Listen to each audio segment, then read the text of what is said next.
Whenever anyone says, I don't want to tell you I told you so, then they automatically told you so.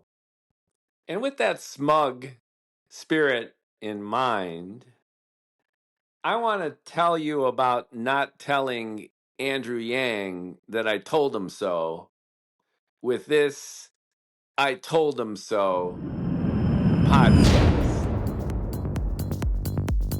Hello and welcome to Bald and Bloviating. I am your bald host, Mookie Spitz, and I'll be bloviating about my 70 or so minutes strategizing with Andrew Yang during the height of his campaign for President of the United States of America in 2020. I attended one of those fundraisers that are almost ubiquitous in New York City. Getting closer and closer to the primaries, to election times, donors will make their homes available or rent spaces throughout Manhattan and invite people of wealth and influence and interest to attend. I happen to almost randomly fall into this event as a person of interest. At least I was interested. For about 20 years, I've had a successful career as a marketing, advertising, and PR strategist. I've worked with companies and brands, mostly in life sciences and healthcare, but also in advocacy in other verticals, to take complicated information and translate that into simple and compelling messaging. I've worked in what's called brand strategy, which is the art and science of taking the essential qualities of a company, a product, or service, identifying key attributes and benefits for a particular audience, and creating what's called a brand identity. When you walk in the supermarket or browse on Amazon, when you make any choice as a consumer, companies, products, and services appeal to your vanity, to your pain, to your desires. And they do so in a way where they differentiate themselves from the competition, make a memorable and compelling impression on you, usually emotionally, and induce an action, which is buy their product or service, stream their entertainment content, wear that coat, drive that car. And I've been specialized in that for many years. And that automatically has been a lens through which I view the world. I see ideas, not even products or services or companies, ideas, ideologies, religions, pundits and punditry, talking heads, fitting into the same description, that of brand identity and messaging, and what would be considered a call to action, getting folks to do something. And those who are more successful are able to take complicated information and make it simple, express it rapidly to gain and expand their reach, to get attention. Attention is the commodity of our digital age. If you're not seen, then you don't exist. And we're inundated with so much content everywhere we look, checking our phones hundreds of times a day, our eyes glued to screens, with a tsunami of information hitting us all nonstop throughout the day. That if you can't get our attention and sustain it for long enough for people to remember you and just do something related to your goals, then you're done. You're toast. And arguably, no politician in memory has been as good at getting attention, sustaining it, and growing it as Donald Trump. Like him or hate him, whether you're politically on the left or right or in between, incontestably, Trump has been a maestro of this, which indicates his success, his unqualified success at brand strategy. His brand identity is crystal clear, compelling. Again, love him or hate him, he triggers you. He grabs your attention and he puts himself front and center on our screens, whether we like it or not.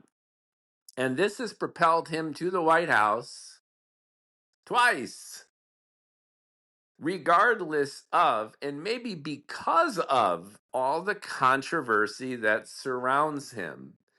A big reason that he is the ultimate Teflon politician, in the sense that 33 indictments and 2 impeachments and a Capitol Hill resurrection, insurrection. It's funny I would say resurrection because it literally resurrected his campaign when he literally turned those events with beaten cops and rioting and vandalism into a day of love.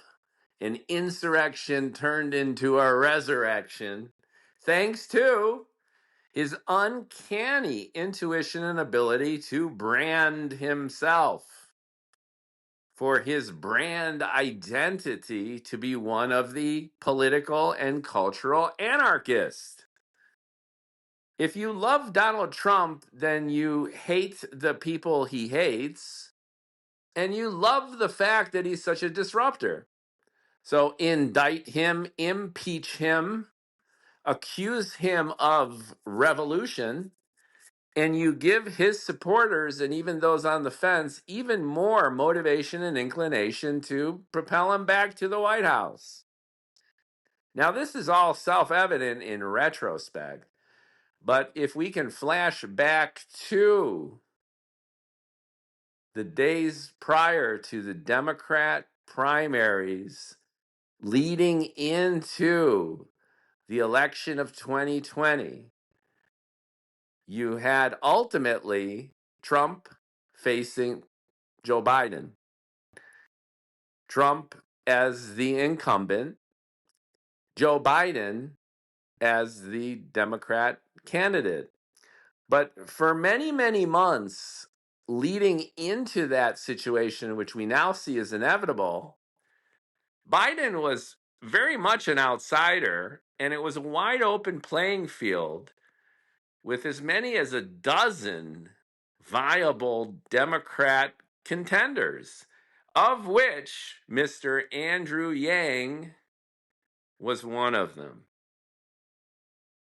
So taking that time machine back to 2019, the summer thereof, I got invited to one of these fundraisers. It was a private residence, and I attended. And I met Andrew and his chief strategist and his little entourage. His wife was there, kids were there. It was very informal and friendly. Maybe all of 30 people total in attendance. And there were appetizers and some wine, and it was very friendly and inviting.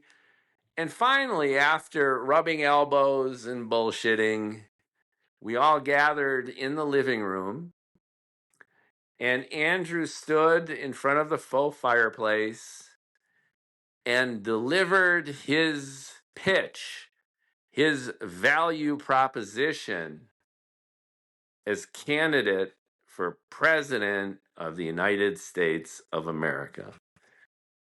Now, what immediately became evident to me was that this guy is super driven, super thoughtful, highly intelligent, with some pedigree.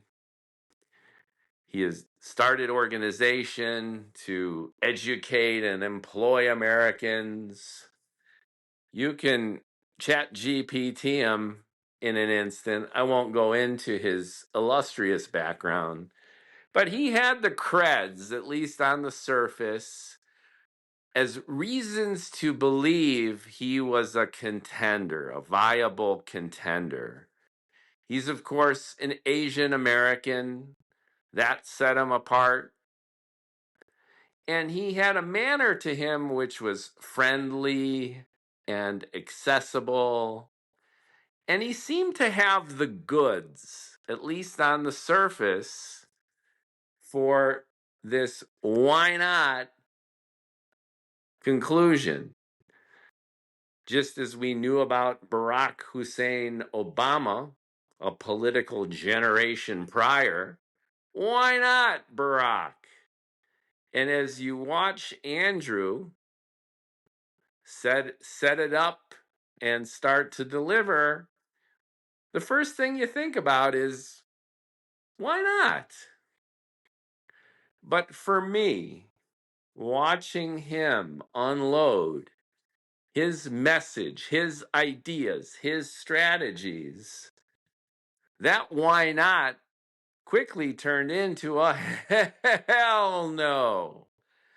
And the essential reason was because he was the opposite of Donald Trump in his delivery. Here's the plus side. Andrew was coherent, was calm. He had method and no discernible madness. He was thorough, he was detailed. But it literally took him more than 25 minutes for us to even begin to fathom what the hell this man was talking about.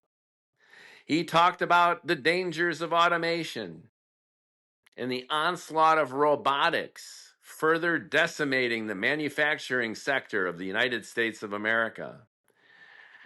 He talked about the threat of globalization on America's working class.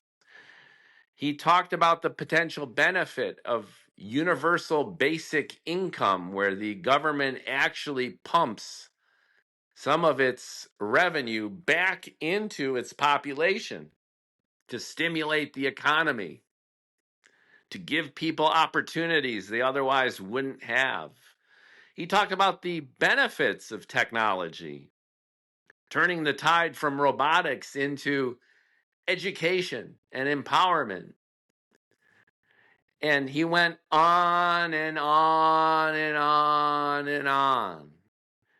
And as he bloviated, and I am the master bloviator, so trust me on that, as he bloviated on, I could see from the body language of this otherwise thrilled and enthusiastic audience that he was flat out losing people. I watched the audience watch him.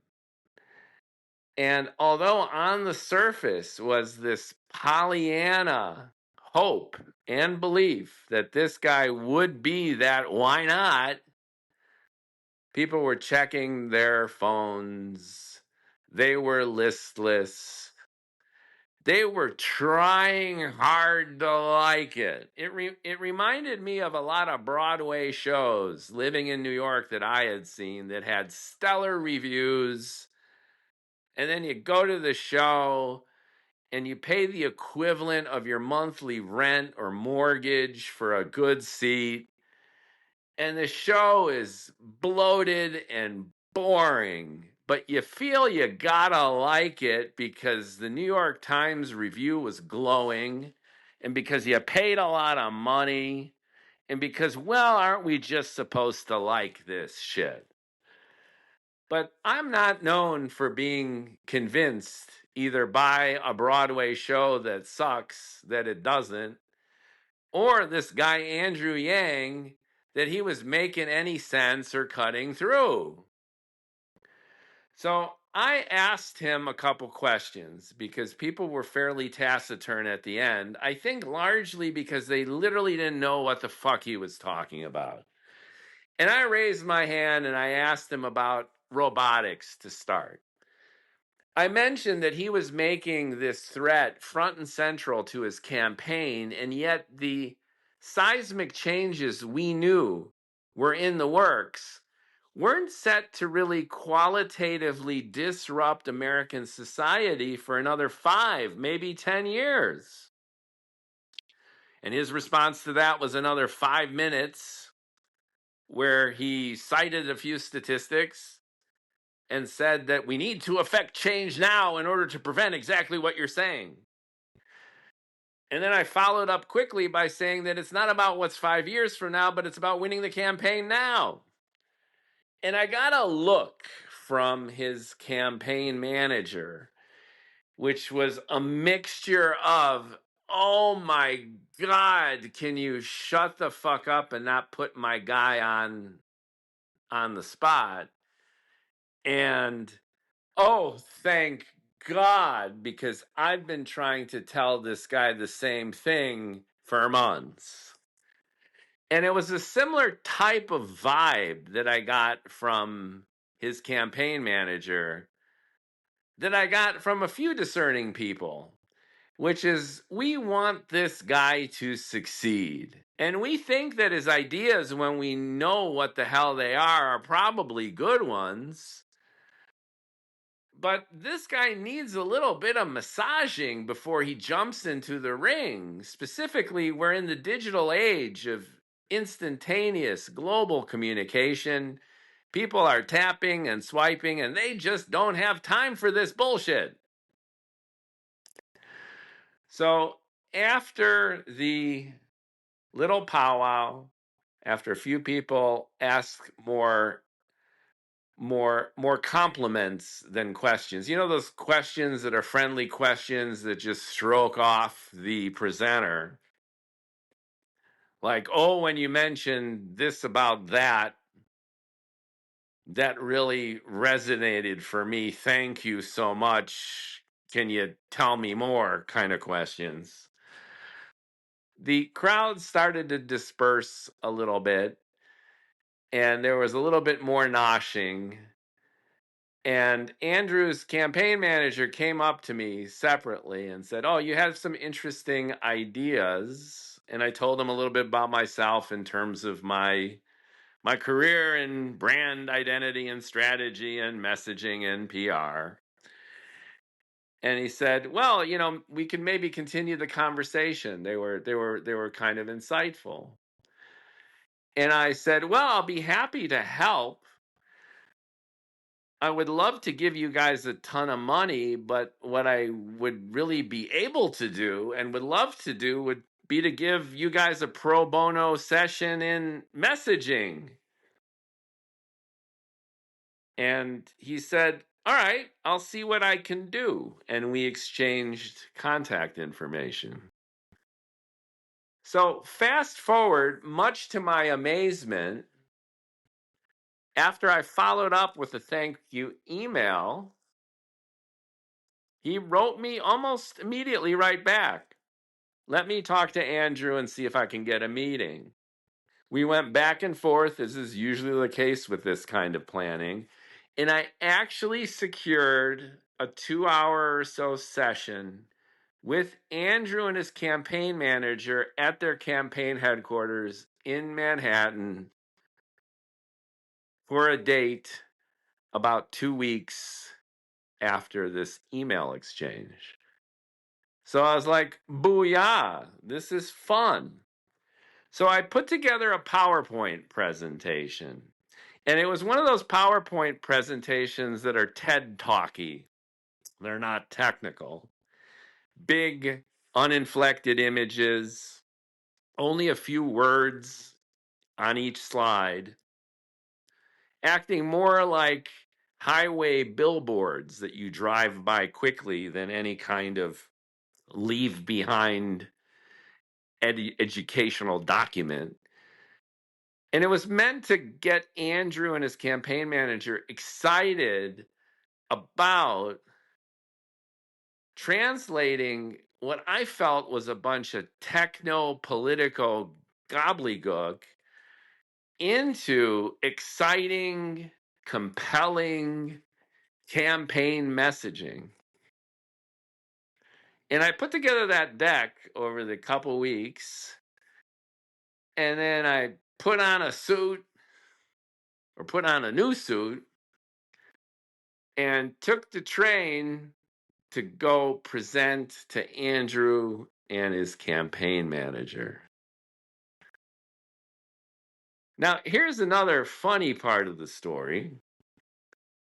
The trains were delayed, as is often the issue in Manhattan.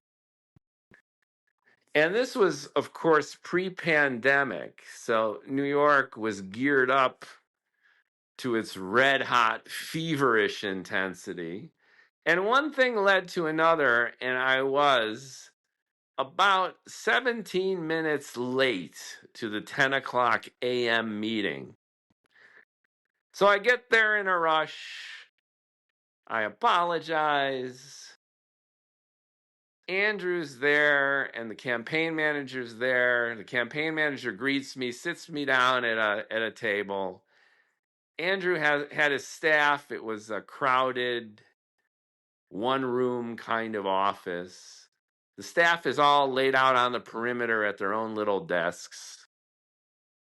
And Andrew nods at me, grabs a stack of his book, his published book, and sits down at the table. I sit opposite him, his campaign manager to the side, and he goes about signing his books in front of me. And I'm like, okay. And he continues to sign them for about 17 minutes. So I was 17 minutes late.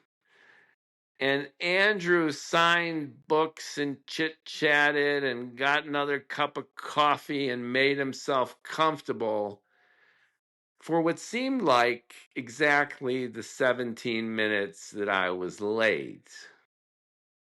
So, okay, quid pro quo, buddy. So about 34 minutes past 10 a.m., I have his attention. And then I set up my little laptop and I put it flush with all three of us so we can see the screen. And then I take him through this presentation slide by slide. And what I begin with in principle is what I related vis-a-vis the success of Trump, which is we are in an attention economy. And the conclusion of that is that voters at the voting booth are no different in principle than consumers in the supermarket. And I even found a public domain image that had a voting booth set up in a supermarket aisle to illustrate how these two concepts have become interchangeable.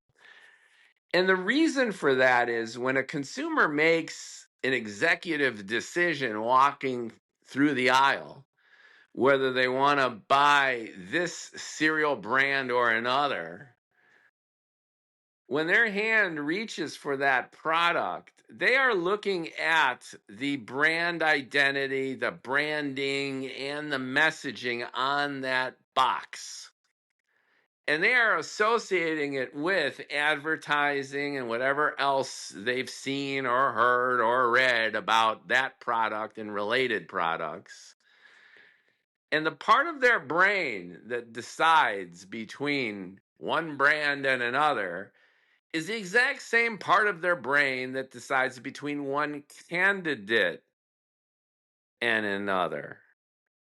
And those decisions aren't made reasonably or based on facts per se, but on how they feel about that product and whether or not that product is or isn't a flattering reflection of the consumer and their own belief system.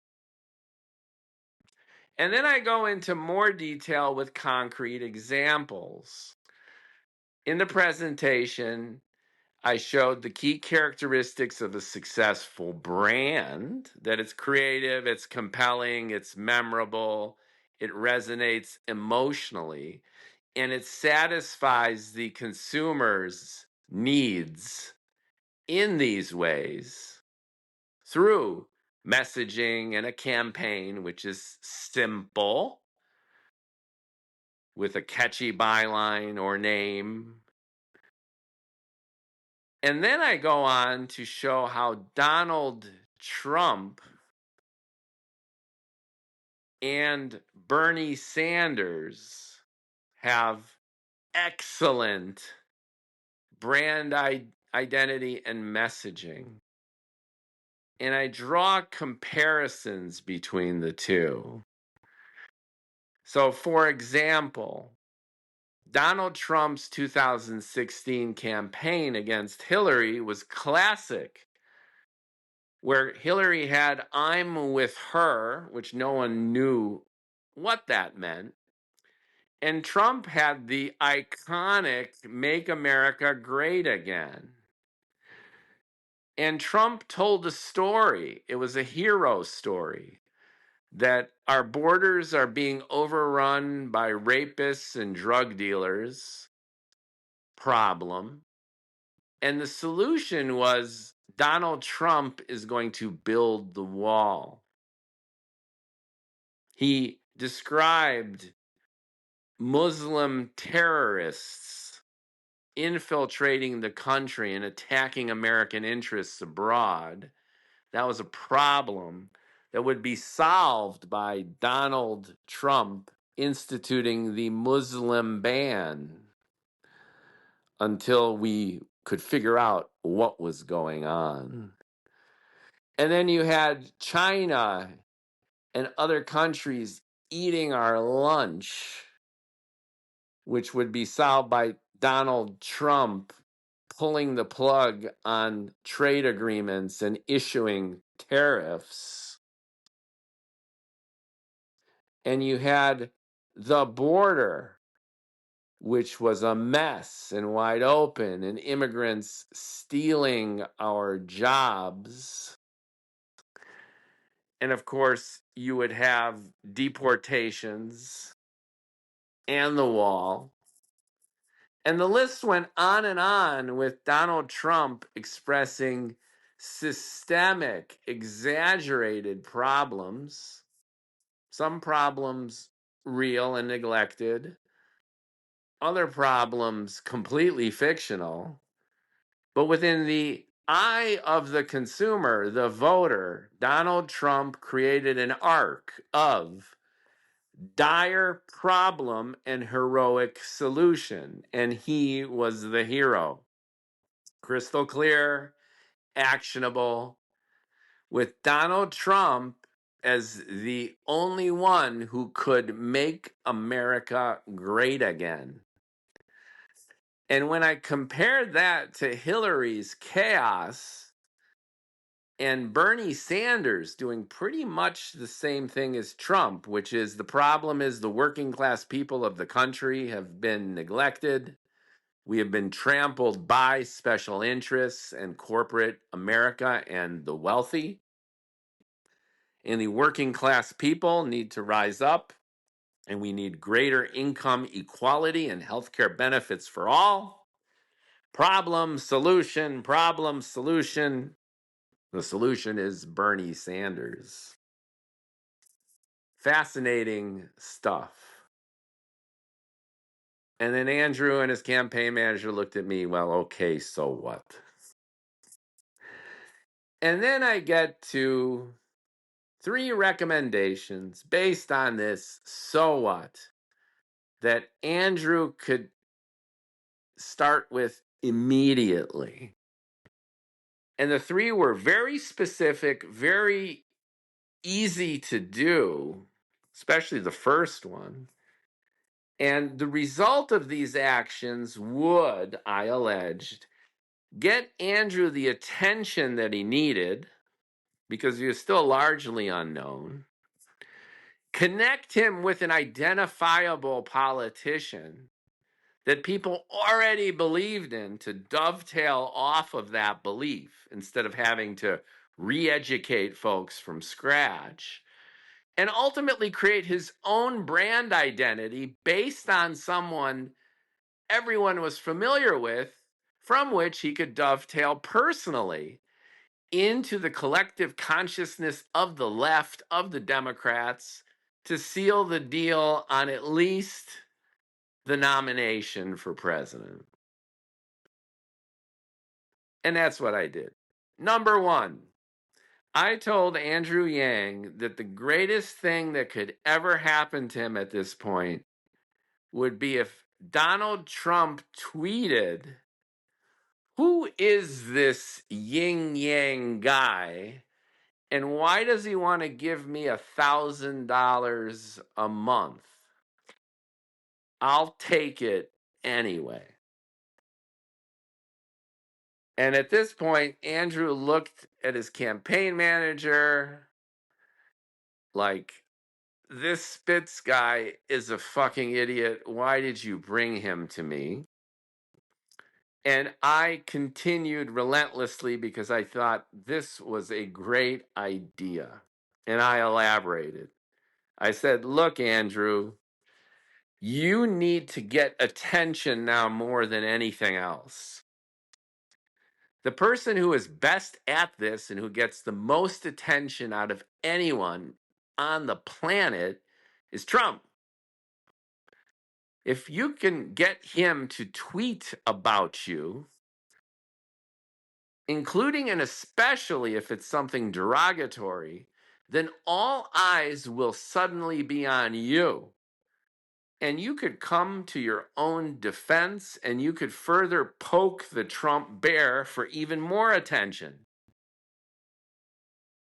And his response was, why would I want to do that? Because based on my own campaign platform, I feel that I appeal to the disenfranchised of America in the same way Trump has, and I don't want to alienate some of Trump's own base because I really feel that I'll be able to flip them to vote for me when I'm against Trump in the actual election.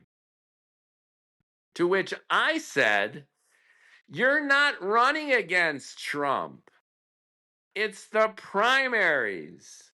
You're running against an enormous field of Democrat contenders. Before you run against Trump, you got to defeat them. And the best way to defeat your Democrat rivals is to get more attention than them, or at least get attention. Everyone knows who Elizabeth Warren is. Everyone knows Bernie Sanders. Everyone knows most of the people on stage except you. Get Trump to hate you. Get Trump to ding you. the Democrats will rally around that hatred, and at the very least, it'll be a news flash as to who this Andrew Yang guy is. And you can actually share some of the details of your unique campaign platform by Trump doing exactly this. Wasn't having that. So I go, okay, let's flip the slide. Next slide was after we talked about Bernie Sanders being a great counterpoint to Hillary Clinton. I reintroduce Bernie and I say, look, Bernie Sanders is the darling of the progressive left. He had a shot in 2016, and depending on who you listen to and whether or not you believe in the shenanigans that took place in the Democrat Party, he not only has a shot he not only had a shot at 2016, but he's coming back now. And most importantly, your Andrew Yang platform regarding universal basic income and health care for all is very progressive. It's very Bernie Sanders-ish.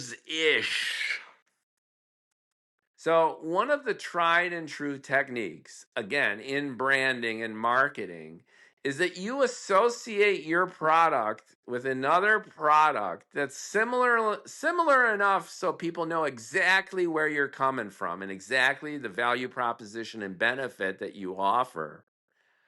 But it at the same time is different enough and fresh enough and new enough to get their excitement so they flip from the old legacy kind of boring product that assures them, that makes them feel good, to pretty much the same damn thing but in a new wrapper. This happens all the time. Sometimes it happens as kind of a humorous superlative. So for example, Miller Lite beer. It's been advertised for decades as the champagne of beers. It's an alcoholic beverage, and everyone knows champagne is classy. And when you say something is the champagne of beers, that doesn't mean people want to drink champagne. They want to have their beer, but they want to think of their beer as maybe classier or better. Everyone knows beer. You're not going to reinvent beer, and they're already drinking beer.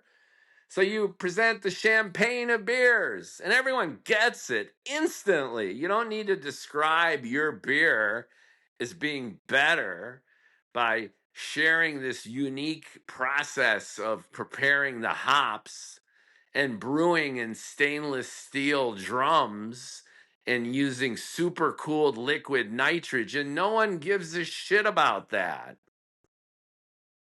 Just like Andrew's website had 400 pages of policy details no one would read, you got to bubble up all of that benefit into a nice, clean expression that's fun, memorable, and compelling.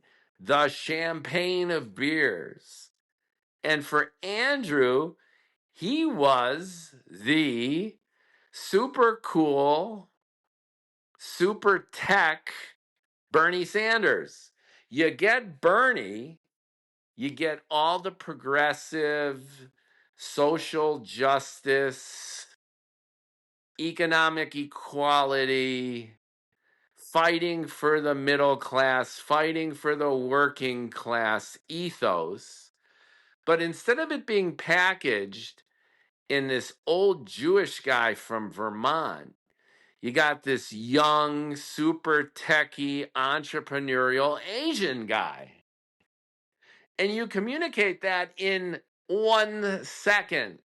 You don't send them to your website and ask them for 4 hours to read through your policy documents. You're the high-tech Asian Bernie Sanders. Woohoo! Well, I was 0 for 2 at this point. And I could tell Andrew was losing his patience.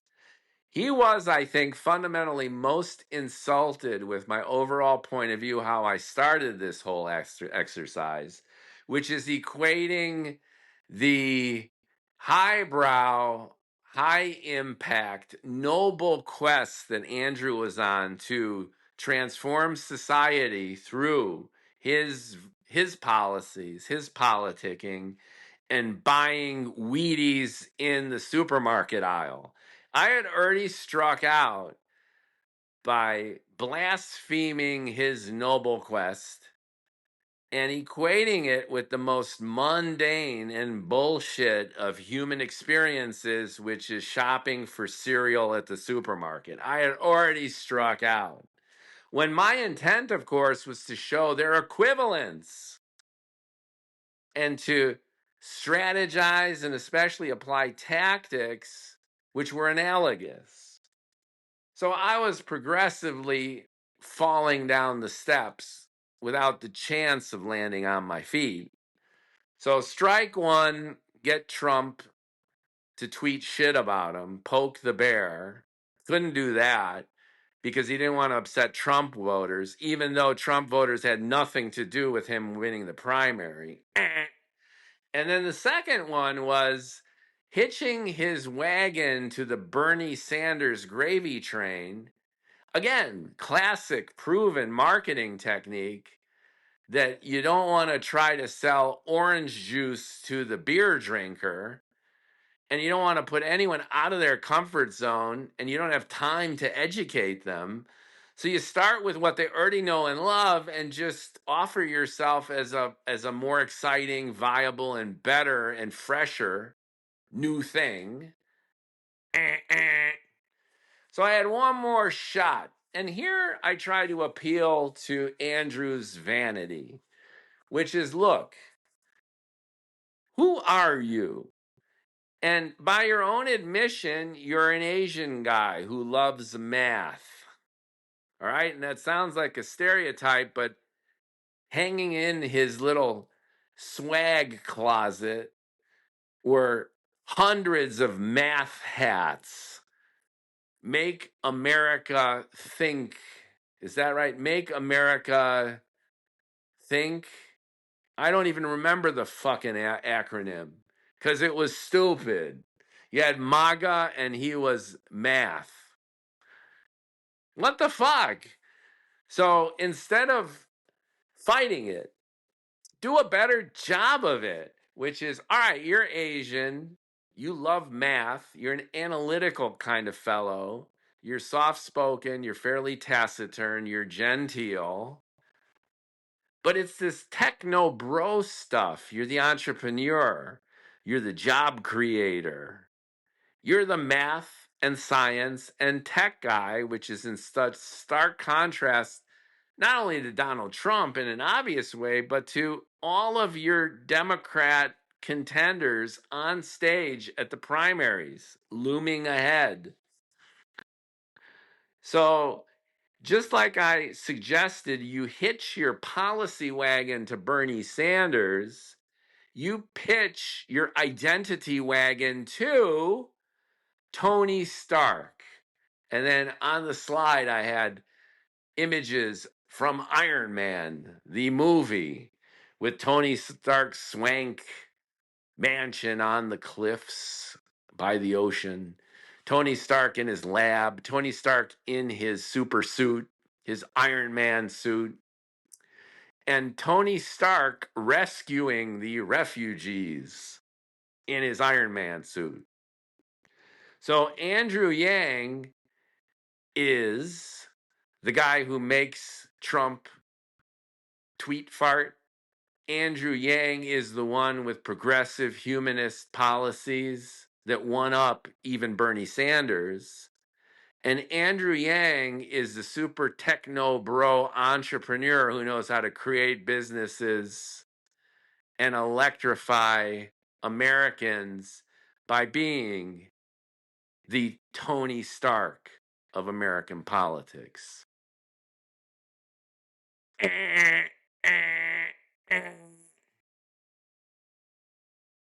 So Andrew was done with me.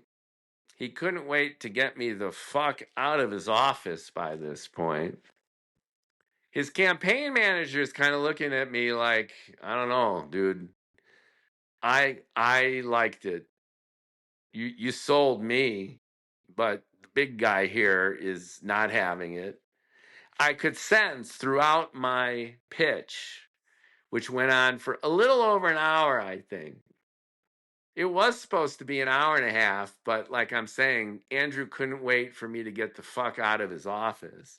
I could sense that his minions, the volunteers who were sending the flyers and calling on the phones, about a dozen or so young people spread around the office's perimeter, they were dead silent. They were listening to every damn word that I was suggesting, and it was no doubt off the beaten trail because Andrew's almost violent reaction to every suggestion I made, my contempt at the process, my belittling of the political juggernaut and the political mission as a crass exercise in consumerism and Madison Avenue branding and marketing. I think his minions, I think his people not only could relate, but they got a little excited, I could sense. But that only added to Andrew's contempt for me. So as I stood up, packed my shit, Andrew did, which is what people do when they really never want to ever see you again and they want to get you the hell out as fast as possible, but they want to do it with a little tap on the ass. So he took me to his swag drawer and he asked me what size Andrew Yang 2020 t-shirt I would like. And I told him that I have two kids who were, by the way, half Asian. Nudge, nudge, wink, wink. So Andrew gave me a small and medium t-shirt. I don't think I wanted a fucking math hat. And basically shooed me the hell out of his office. And that was that. And I followed up with his campaign manager, who was gracious, who said, loved it. And of course he'd say that. He's the one who facilitated bringing me in. But I felt he was sincere. We had a few more back and forths. And when Andrew choked at the first night of the primaries at his first question, I couldn't help but laugh to myself that I would have loved to have coached Andrew not only on the strategies that he had summarily dismissed, but on responding to questions and preparing for that kind of thing, because I love doing that too.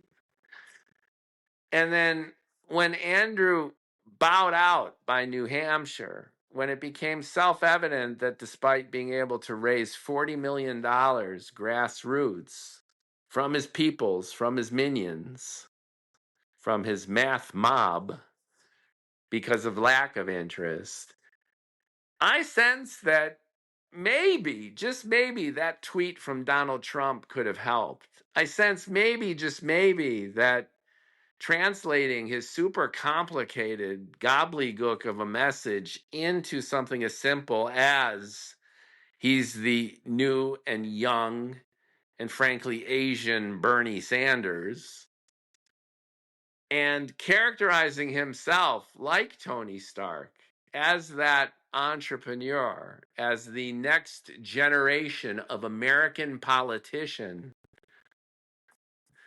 rather than someone who spends 20 minutes trying to describe what the hell he's trying to represent. That might have helped. And I'm not sitting here bloviating that I was right and he was wrong. My whole point here is to fondly reminisce about this experience, which was super fun to do. But also, and here's my real purpose, the Democrats overall suffer largely from the same fate as Andrew did in terms of not adhering to the most basic rules of marketing, advertising, and PR. Fast forward to Kamala Harris. What was her message in the 2024 presidential campaign? Trump's was Make America Great Again. Trump had the McDonald's drive-through and garbage truck. Trump had all of the goodies from round one. America knew exactly what they were getting in for. And Kamala had Biden 2.0. When she was expressly asked how she would differ from Joe Biden, she was tongue-tied because she didn't want to throw Uncle Joe under the bus. But that was a critical moment. And another critical moment was toward the end of that campaign, reverting to this threat of democracy horseshit that already was clearly not resonating with the voters. That messaging that had already failed with Biden, who was clearly a zombie president, with the Democrats denying it, and Fox News, perhaps for the first time in their history, being on the correct side unequivocally of truth, calling him out as such. Poor Kamala, who was often tongue-tied because she didn't want to betray the Bidens, and at the same time had such a roiling, complicated, overlapping, mutually contradictory constituency. The progressives on the left, to which she had sold her soul when she was trying to be a candidate,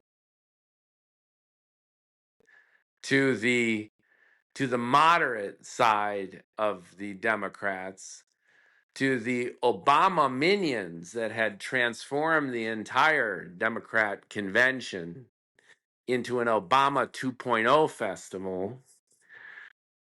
I need not go too much further on to illustrate that the failure of Kamala to win, contrary to what many people say, just because she was female, America's not ready for a female president.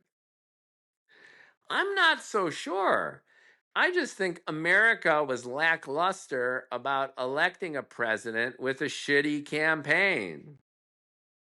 And America got awfully excited about electing a convicted felon and erstwhile traitor and doubly impeached former president because that guy's marketing, advertising, and PR rocked the house. Trump had a brilliant campaign, even if, and especially because, he kept triggering the hell out of the middle. And this proves my point, I think, more than anything else. Trump's own people were telling him to calm down the rhetoric about triggering the hell out of minorities. And yet, minorities flipped to Trump more than any other president in history. The Democrats lost more Latinos and African Americans than any other election. And they all ran to this alleged democracy destroying racist. And the reason is because even and especially in that outrage, he garnered more attention for himself. And the Democrats have failed to learn that some of the most air quote racist people are minorities within this country. Latins despising other Latins who are below them in the socioeconomic scale, who are here illegally, African American men who don't give a shit about ideology and just want to make more money and to be more stable and successful.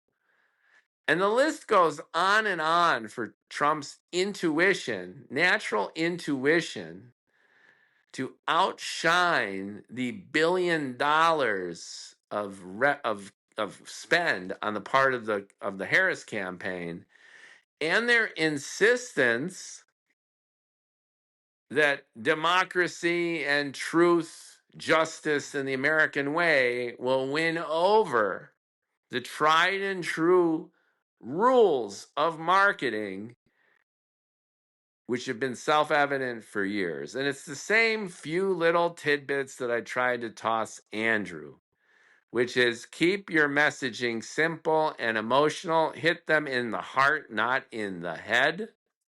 And don't hesitate to be provocative. Pick a lane to swim in and go for it. And dovetail off of what people already know and love. And in Trump's case, it's again, everything shitty and negative brought up to the surface, the suspicion and hatred of institutions and government, and taking that don't tread on me otherness as the apex of his point of view. And Andrew never got that. And that was self-evident when he ran for New York. Who beat him in New York? Who became mayor? Adams, the former cop, the most Trump-like of Democrat candidates. Why did he win? Because he focused on the problem. And he expressed it in a crystal clear way, which is crime is completely out of control in New York City. And what was solution? Bring in the former cop who was going to clean it up. It was no more complicated than that. And what did Andrew do? He was bloviating on about his universal basic income. And who knows what else Andrew was going to bring to New York City. I don't remember what his campaign strategy was. I don't think anyone does. And Adams has had his own challenges, of course. But that's not the point. It's not about truth, justice, and the American way. It's not about what's right and what's wrong. It's about winning fucking elections. And we are in an era of populism because of these goddamn phones, exactly like the one I'm ranting into right now. I'm on TikTok. I've got 1 second to either win people over or lose them. I don't really give a shit because I'm just ranting from my kitchen, but if I wanted to win an election, I understand that I need to be that kind of candidate in this era. And if the Democrats are to retain any power or regain any power, they need to find a fiery candidate full of charisma to the point it doesn't even matter what your policies are. Because consumers are like voters. And when consumers make a decision in the supermarket, it comes from the gut. And it's the same area of the gut and the reptilian brain when they're making a decision in the voting booth. That's never going to change, and it's never been more acute than ever before. That's the only way to win an election in a populist shit show culture like what we have now. And with that, don't say I didn't tell you so. And thanks for listening to Bald and Bloviating with more goodies to come. Boo!